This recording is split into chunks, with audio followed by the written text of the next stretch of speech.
Assalamualaikum warahmatullahi wabarakatuh. Balik lagi sama saya Siheng Bandatana di channel Siheng Apa. Oke, pada sore hari ini setelah saya tadi udah rekaman bersama santri putri Pondok Pesantren Darussalam, dan sekarang saya kembali lagi bersama diskusi yang kemarin saya membahas soal hukum, tapi ini berbeda. Kita membahas soal agama, tapi kita memandangnya, kita pola pikirnya kita memandang sebagai santri. Jadi kasusnya seperti ini, di mana seorang pengasuh nih memperkosa para santriwatinya. Langsung saja ya, ini kita pakai opini kita masing-masing, mungkin bisa memakai dalil lah atau hadis terkait perzinaannya itu, gitu ya guys ya. Monggo dari Mas Azam dulu, apa dari Mas Fajar? Mas Fajar dulu. Azam dulu. Bingsut. Oke, dari Mas Fajar, gimana sih Mas melihat seorang pengasuh? Dia pengasuh pondok pesantren tahfidz loh Mas. Namanya apa ya? Namanya tadi Al-Madani apa ya? Yeah. Kalau nggak salah itu.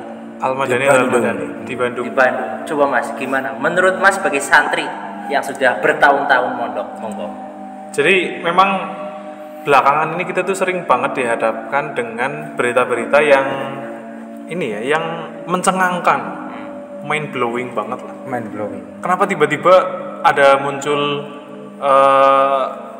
berita hukum yang putusannya atau vonisnya tidak adil, berita ini, berita itu, hingga yang paling mencengangkan ini yaitu si ulahnya Heri Wirawan namanya.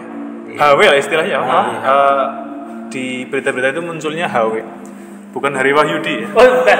Hari Wahyudi. Heri Wirawan atau siapa lah? Selaku pengasuh pondok pesantren tahfidz Quran ya. Tahfidz. Jadi ya kami sebagai santri ya melihat berita tersebut tentu punya banyak keluh kesah ya.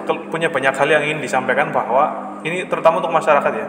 Jadi berita-berita semacam ini tentu yang namanya perzinaan, kasus-kasus pencabulan itu ya tidak bisa di kotak-kotakan. Misalkan di pesantren nggak mungkin terjadi, nggak kayak gitu, pasti bisa terjadi. Yang jelas kasus yang dialami oleh, maksudnya kasus tersebut itu tidak merepresentasikan pesantren secara utuh. Nah, jadi ya tidak mewakili pesantren sebenarnya. Jadi intinya ya itu urusan si HW itu, bukan kemudian digeneralisasi sebagai pesantren adalah pencabulan, ladang pencabulan. Tidak bisa kayak gitu. Jadi kalau menurut saya sih sementara seperti itu. Ya, coba monggo dari Mas Azam. Miki coba Mas. Takutnya Gema ya.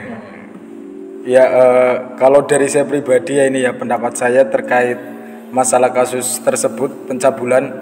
Kalau menurut saya ini masuk ke dalam penyakit sosial sih, patologi sosial kalau dalam ilmu sosiologi. Itu menurut saya benar apa yang disampaikan oleh Mas Fajar, bahwasanya kejadian ini hanya ada satu di antara beberapa pesantren yang ada di Indonesia, dan tidak bisa juga pandangan masyarakat itu mengeneralisir bahwasanya di setiap pesantren pasti ada hal-hal yang semacam ini, masalah pencabulan, pemerkosaan dari guru agama kepada santrinya. Dan yang perlu kita waspadai ke depannya adalah kita sebagai masyarakat, khususnya yang berasal dari kalangan santri, harus bisa menancapkan pondasi agama yang kuat agar tidak terjadi sedemikian. Masa ya orang yang tahu agama, pastilah HW ini orang yang tahu agama, malah justru melampiaskan nafsunya itu kepada para santrinya. Ini hal yang tidak benar dan tidak bisa kita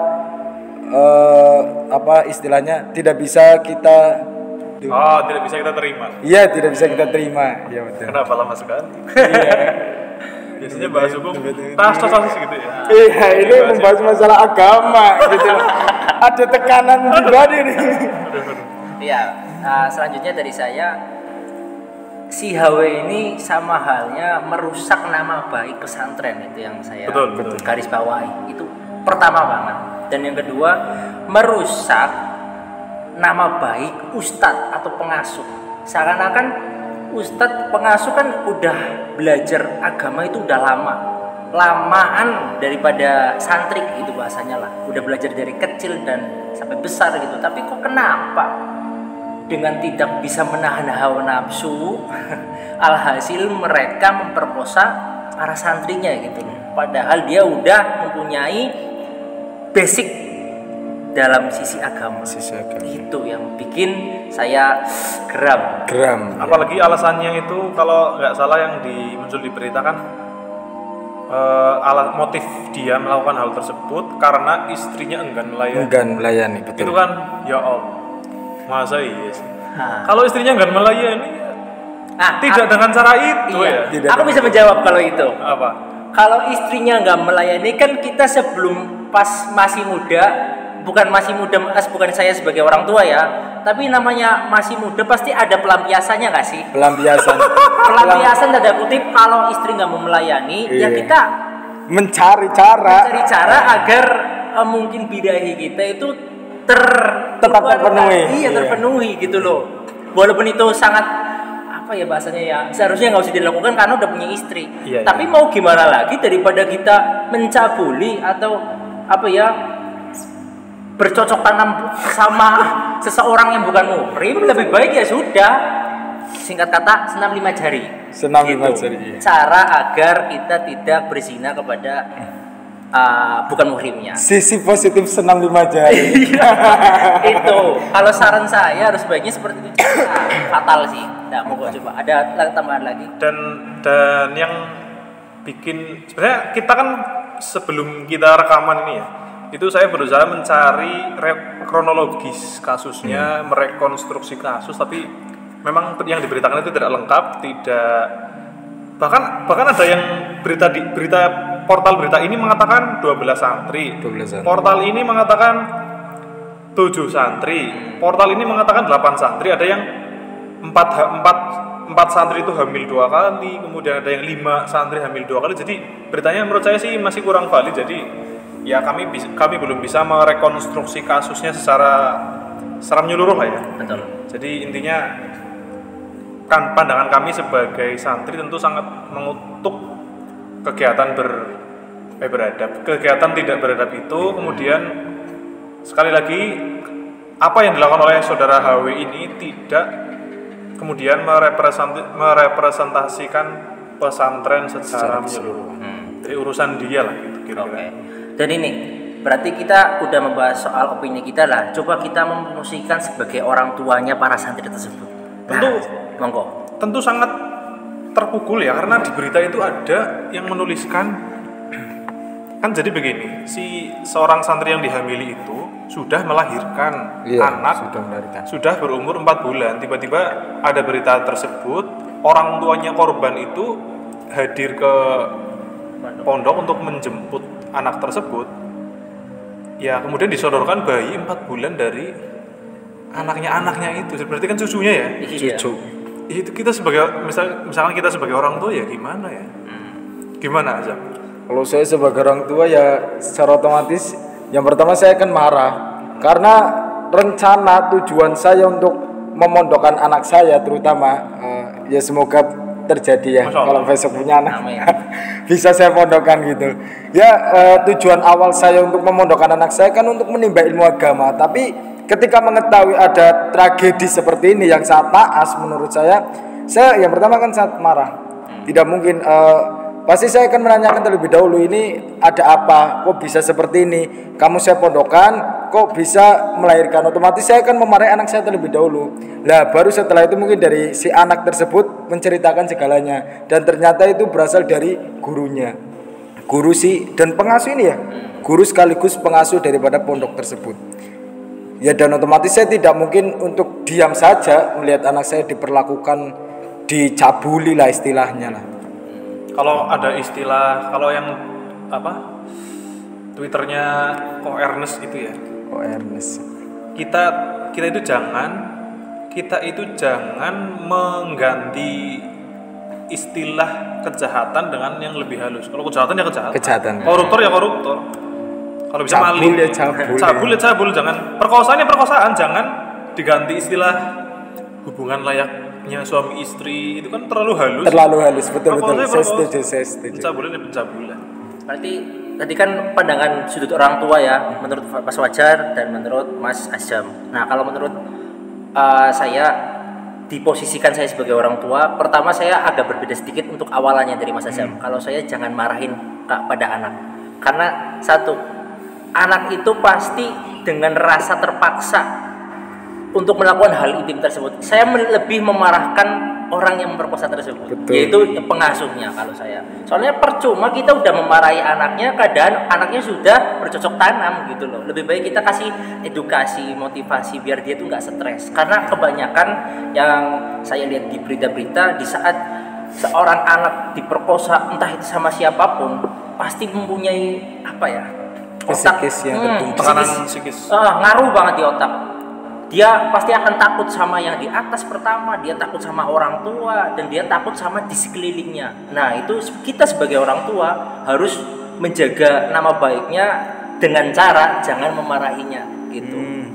Cara saya ya. Nah, cara saya seperti itu, karena ya jujur aja banyak teman-teman saya dengan berkedok, diperkosa, hamil di luar nikah, mereka dimarahin sama orang tua. Alhasil apa? Mereka stres semua. Mereka jadi orang, ya sorry kata ya, jadi orang nakal karena dimarahin sama orang tua. Dari situ saya berpikir, oh, namanya jadi orang tua memang ada benarnya, ada salahnya. Iya. Ada sesuatu yang harus kita marah dan ada sesuatu yang harus kita pendem marah. Nah, kalau dari saya seperti itu. Ada tambahan lagi, Mas Fajar apa Mas Azam? Ya, kalau perspektif orang tua tentu ya pada intinya kan orang tua ingin yang terbaik. Terbaik, betul. Kalau kasus yang tadi kan sangat berkebalikan dengan apa yang dibayangkan orang tua. Karena kan orang tua taunya anak saya sedang di pondok, sedang diasuh oleh ustadznya begitu ya, sedang hafalan Quran di pondok apa tadi? Pondok Al-Madani atau apa ya tadi? Pondok Tafid lah ya. Pondok Tafid itu beberapa tahun tidak pulang, ternyata ya mendapatkan berita itu. Ya, semoga sih kegiatan hal-hal semacam itu tidak terjadi lagi. Cukup ini yang terakhir, kesekian dan terakhir kali. Dan secara beban moralnya juga memang tadi saya sempat mendengarkan apa yang disampaikan oleh Mas dan Mas Fajar, itu perlu ada yang namanya edukasi ya. Edukasi untuk si wanita tersebut, si santriwati tersebut, karena ya memang dari keadaan psikisnya yang terguncang. Ya ini mungkin tugas siapa kira-kira Mas Fajar kalau biasanya terjadi kasus seperti ini? Edukasinya. Ya tugas negara, ya tugas semuanya negara. ya. Tugas semuanya ya. Kalau negara berarti ikut concern di kurikulum sekolah. Sebagai orang tua juga harus paham. Sebagai masyarakat juga harus sadar bahwa hal semacam itu adalah kegiatan yang sangat tidak terpuji lah, intinya seperti itu. Dan bahkan saya juga akan mengutuk apabila ada justru sebagian masyarakat yang mencemooh. Biasanya kan kalau terjadi kasus-kasus seperti ini, yang dicemooh itu bukan hanya pelaku, tapi korban pun pasti nanti akan menjadi korban juga, dicemooh oleh orang lain, oleh masyarakat lain. Makanya menurut saya ini harus kita rekonstruksi bersama-sama agar tidak terjadi lagi, dan kita harus memperhatikan kondisi dari si korban, karena korban itu sangat penting lah dan sangat vital apabila terjadi hal-hal yang tidak diinginkan. Dan satu lagi nih, ada postingan nanti bisa ditampilkan di ini ya, di layar. Di klik ya? Iya, klik. Nah, jadi postingannya Agus Mulyadi yang punya acara di Mojok ya. Mojok Mentok. Jadi tulisan poster yang dibawa oleh peserta aksi March for Justice di Australia pada 15 Maret 2021 lalu. Tulisannya itu protect your daughter,